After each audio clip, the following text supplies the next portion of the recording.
Now during the afternoon hours, sometimes you get to hear Bari roar. Typically, he'll wake up from a nap, stretch out a bit, belt out a few roars, go right back to sleep. Really cool to witness it up close because it's such a deep, low sound. You can kind of feel it reverberate in your chest cavity. But honestly, you don't have to be near him to hear him. A lion's roar, that deep, low sound, cuts through a lot of other noises. Can be heard up to 3 miles away. Bari's roar, often audible from out in the parking lot. So just keep an ear open when you head back to your car. You might get to hear King of the Jungle saying goodbye. This next yard, keep an eye out for another big cat. This will be home to the Jaguar. The Jaguar does tend to blend in very well with the shade and shadow, so keep your eyes peeled as we creep on through. There is a chance that the Jag is back in their den right now. The den's not visible from the bus road, but does have big viewing windows looking into it from the pedestrian path.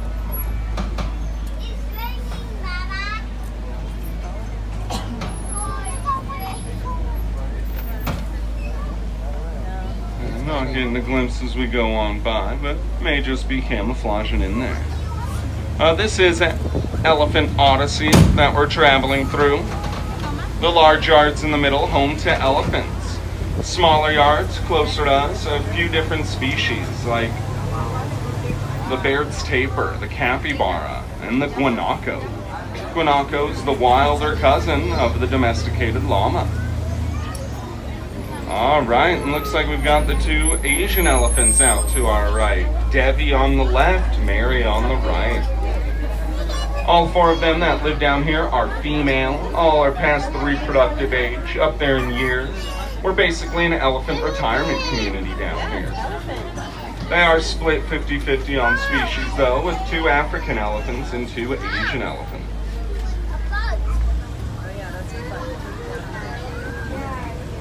Now it looks like they're both getting a bite to eat down at the base of that utility. You can see a similar feeder at the bottom of the utility closer to us, that grate that's stuffed with food. In between the 2 trees there, you might see the disc and the sphere with the little holes in the side. There are little pebbles of food in there.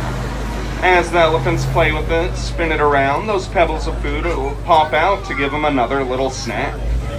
See, we could just put a giant pile of food right in the middle of the yard. The elephants would snarf it down in a matter of minutes and they would be full, they would be fed, but they'd kind of be bored. Instead, we break their food into smaller portions, space it throughout, and in some cases put it in a puzzle box like those things. It forces them to think about how to get what's inside.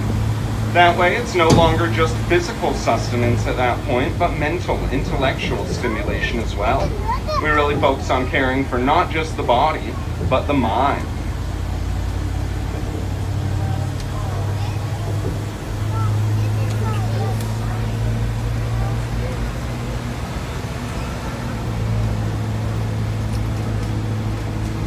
Looks like Stella, the secretary bird, running around to our right.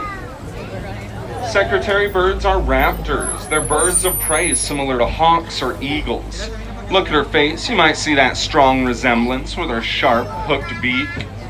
But you may have also noticed the big difference, her long, powerful legs. Those totally change up her hunting style.